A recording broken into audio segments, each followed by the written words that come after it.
Today we're going to be doing some salmon puffs, sort of a slightly nicer, updated, healthier version of tuna casserole. Right, and so the idea behind today's show is that we want to be doing some things that give us calcium, and we know we get calcium from milk. So milk is kind of like our theme of the day. But Bill's going to be starting on the salmon puff, and we're actually going to be using something that we used in our second episode with our first cooking demonstration. Right, that was the dried cream soup mix we made with the powdered milk and the spices. That we said you put this in your pantry and it lasts forever.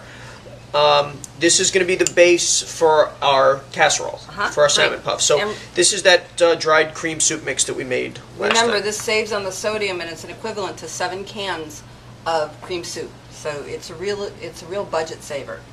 Right, and it's better for you, healthier. And you made it yourself. You know what's going into it. We always say that. All right, so the first thing we're going to do is we are going to combine together the water and the soup mix. This is 1.25 cups of water and a third of a cup, of the dried soup mix. And I'm going to put this on a low heat.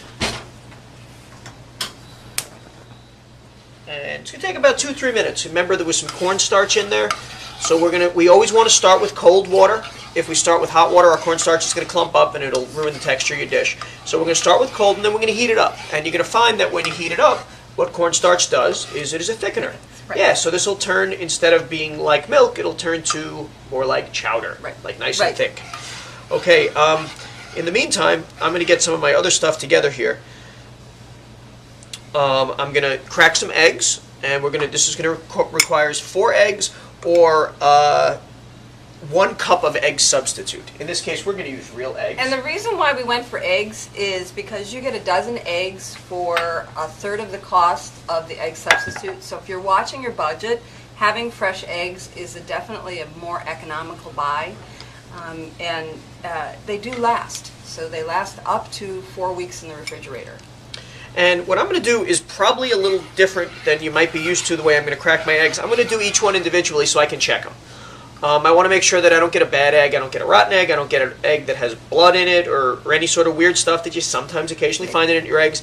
That if I crack 3 and then the 4th one is the bad one, I got to start over and I've thrown away and wasting 3 good eggs. So, and then your economy would go right out the window. Well, yeah, I mean, the whole idea here is this is something we're going to make. We don't want to waste money. This is your money and you want to hang on to it. So absolutely. I'm going to crack the egg into my measuring cup where I can look at it, and this one's beautiful and perfectly fine.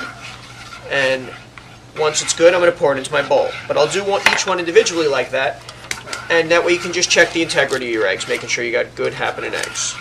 Now, using the eggs does add a little more fat to this recipe, which is okay because it doesn't add so much, and the eggs are a great source of protein, so you will be getting the benefit. Sometimes as a trade-off, you will be getting the benefit of the nutrients in a high-quality protein, and you're just going to be getting a little more fat in the whole egg. All right, and all 4 of those were fine. Boy, the soup mix smells delicious. All right, now I'm going to combine my milk and my eggs into that mixture after it cools. So we're gonna heat that up for about 2 minutes till it thickens. Then we're gonna cool it real quick, and then we're gonna stir this in. If we stirred our eggs into this while it was hot, we'd end up with scrambled eggs inside of our soup mix. So we're gonna have to wait. We need this to cool and get heat and get thick, but then we're gonna need it to cool. So starting to thicken. Yeah, we should be about 30 seconds away. In the meantime, I'm gonna beat my eggs. Oh, I missed an egg. My last one that I said was good, I never put it in there. All right. And I'm going to show you a way that we can kind of cool that mixture fairly quickly. So if you don't have a lot of time and you want to get your hot milk mixture, your hot soup mixture cool, I'll show you a way that we can do that fairly easily. Can I ask a question, Bill? Sure. How will I know when this is thick enough? We are looking for, that's a great question. You are looking for a thickness similar to cream of mushroom soup? Is that sort of something maybe we can relate to? Okay.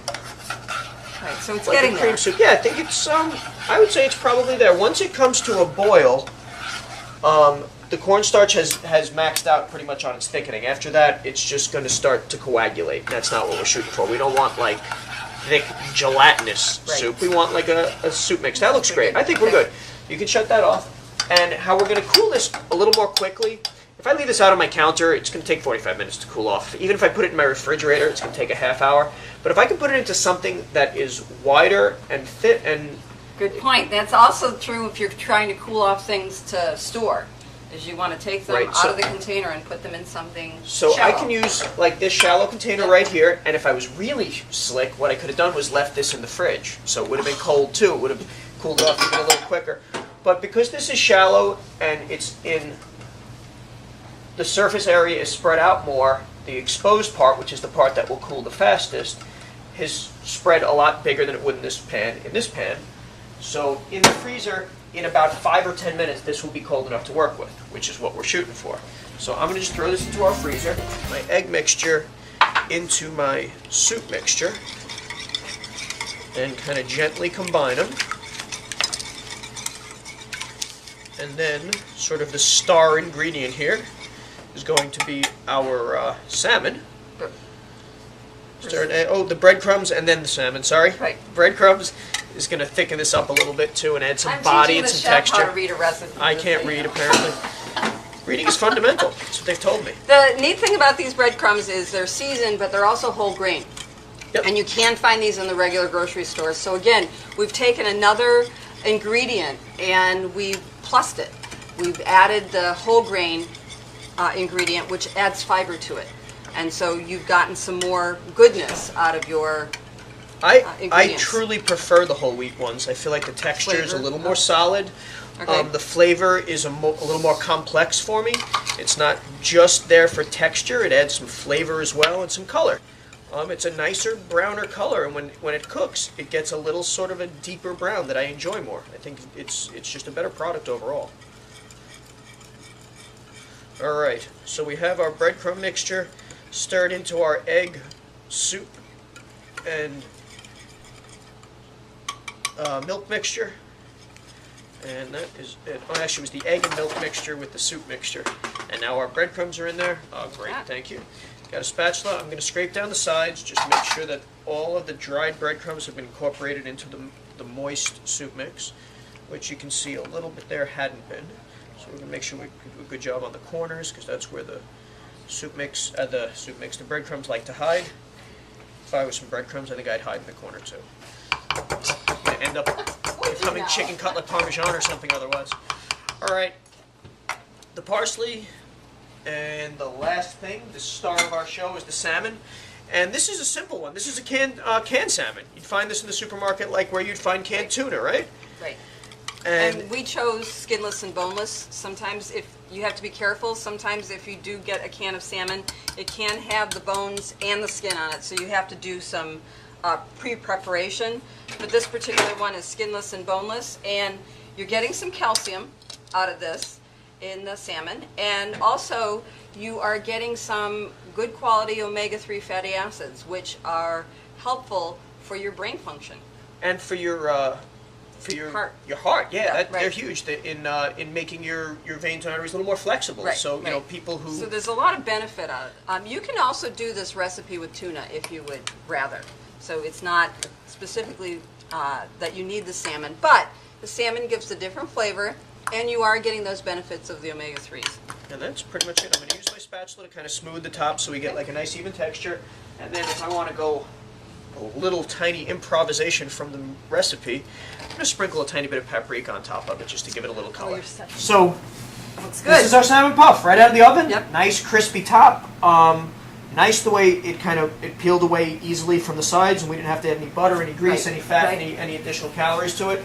I'm going to cut it in some squares.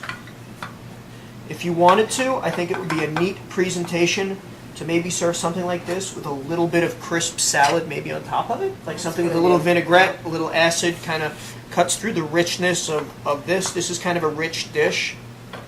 You could even do a side of simple green beans, some frozen broccoli that you have on hand. You know what it sort of reminds me of? Like stuffing. But it's like Yeah, it does. stuffing like with the magic, like rich, sweet salmon in the middle of it.